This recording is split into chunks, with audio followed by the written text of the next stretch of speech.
and she will then tell me to stop it, and I will be like, okay, that's all the time we have, and then I'll go into the ending bits of the auto cue. Okay, cool.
Welcome to Staffordshire University, where our students are diverse and our social circle is bustling. Many of our students here are leaving home and venturing out into the world for the very first time, so we do all we can to give them a real sense of community as they enter adulthood. But, given recent events, maintaining that culture has become difficult. So, today we'll be having a look at university life and how our first years are settling in. Let's have a look, shall we?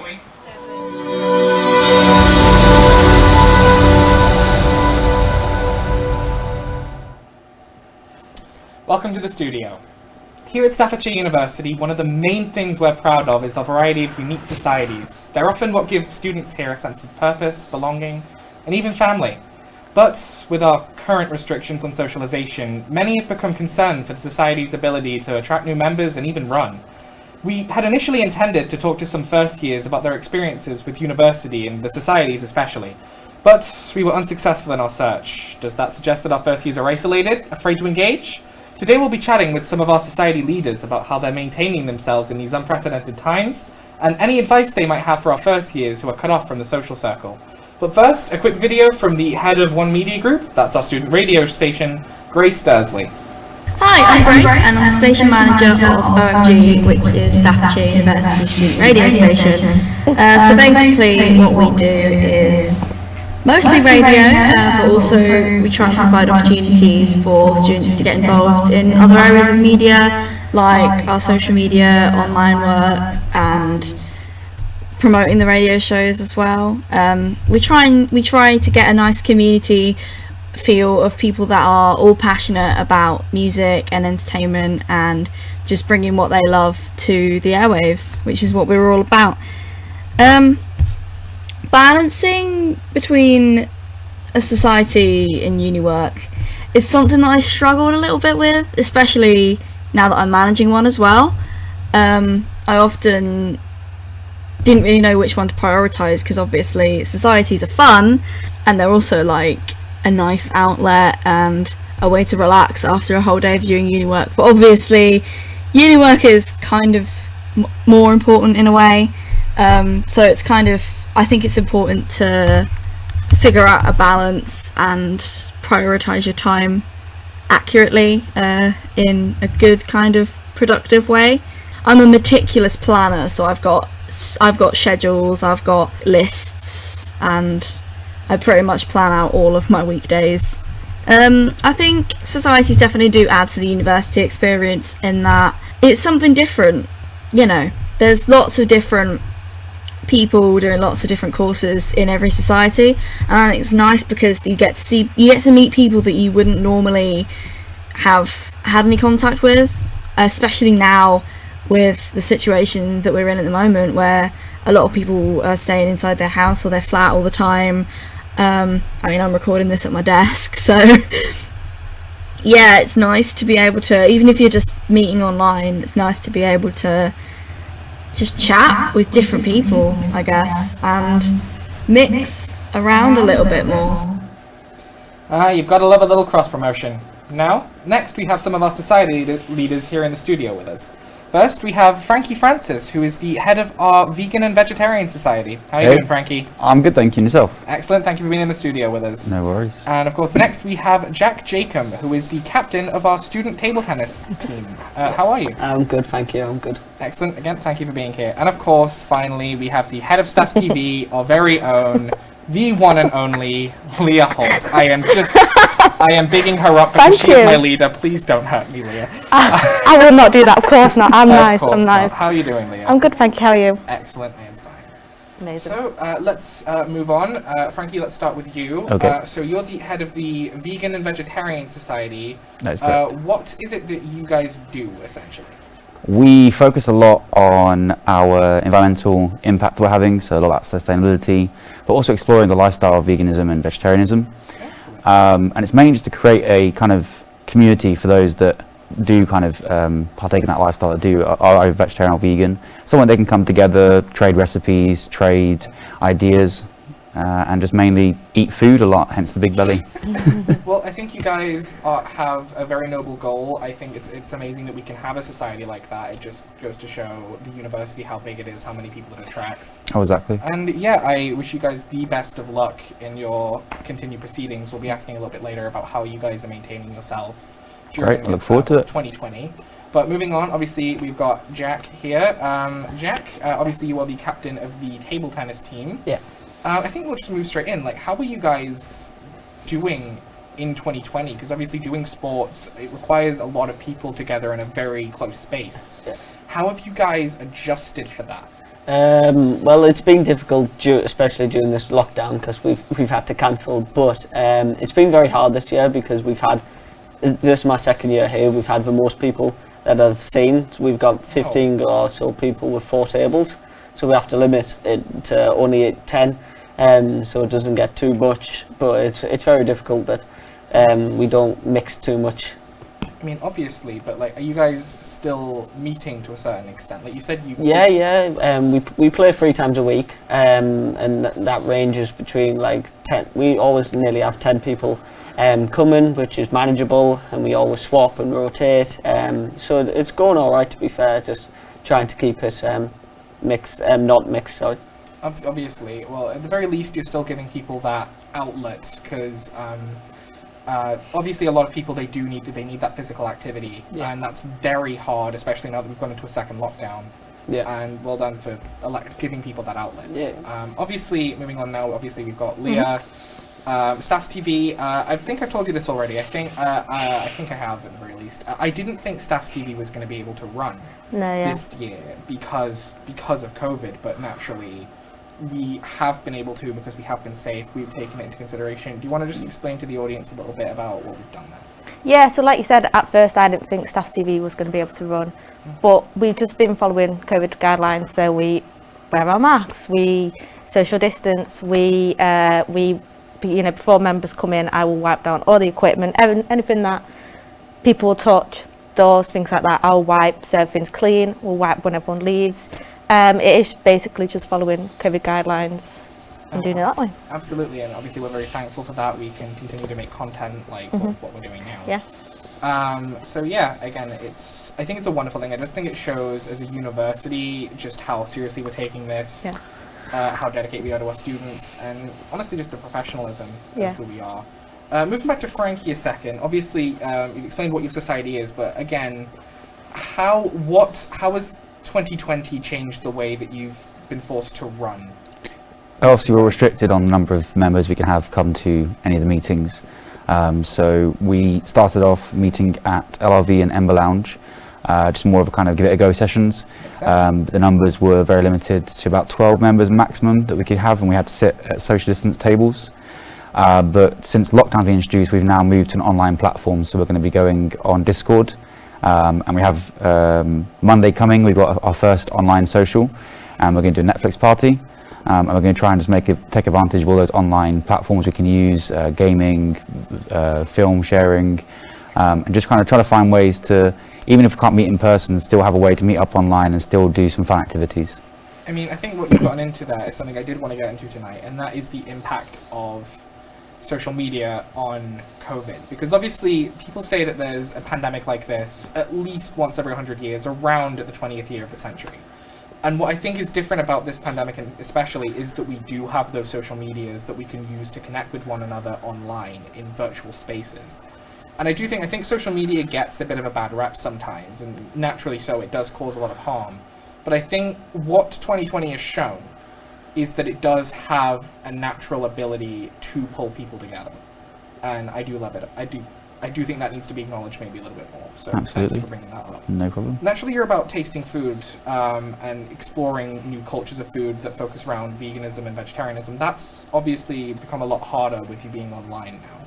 But I'm assuming you guys still like spread recipes and the likes of things like that. Yeah, definitely. Yeah, we're actually going to be doing some recipe sharing very soon. We're looking at kind of getting a few different ideas for vegan and vegetarian recipes, get some members to cook it and then put it on our social media pages and kind of give that recipe for people to follow along, just in case anyone at the university maybe hasn't joined the society but wants to try out the vegetarian vegan lifestyle. They've got that access to it on our society social medias by sharing recipes and ideas. Excellent.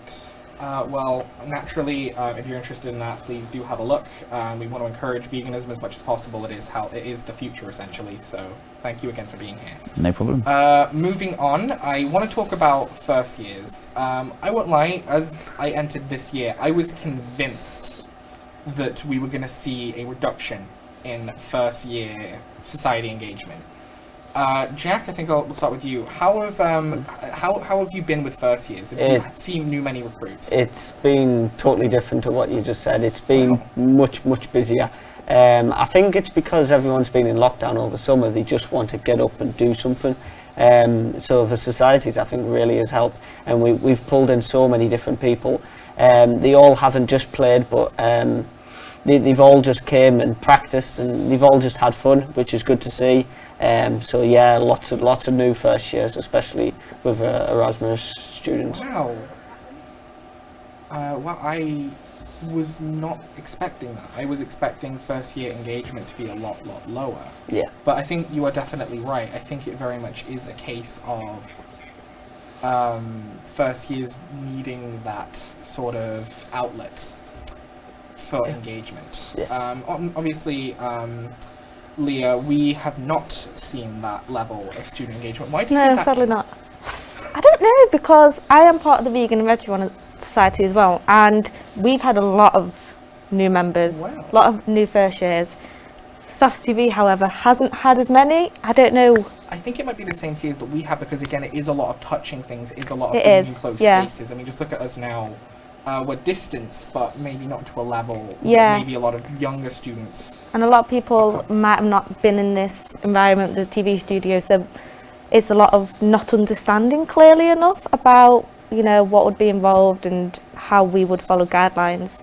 So they might just be a bit nervous to come along. That, and again, you do need that training on all the equipment we have, and getting that to non-film TV students can be difficult, because again, you've got them touching the equipment, you've got them using everything. I understand for a lot of first, I mean, I was concerned for coming back as well, how that can be scary.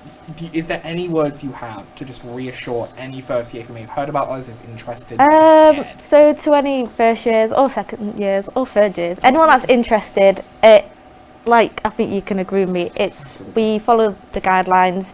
Anyone that isn't trained can get the training for the TV studio, so they know exactly what they need to do. We will also be here to give you guidance. We will not just leave you and expect you to know everything. And yeah, we're a friendly bunch, I would say, so we are very welcoming. I'd say we have fun here making shows, and come along if you are interested. Yeah, I think what you're getting into there, I think very much you develop a sense of community through the societies. Yes. You develop essentially your people. Yeah. Like the people I'm currently living with, I met through a society. I think there's that stereotype of, you meet people through your course, but I think that's becoming less true, especially in universities like ours that put a lot of emphasis on the union and the societies. Yeah. You meet people who you truly connect with through them. And that's why I was concerned going into this year, because I thought we were going to see a reduction in the amount of students joining them. And I think I suspected that would cause isolation, but Jack, you've said the opposite is true.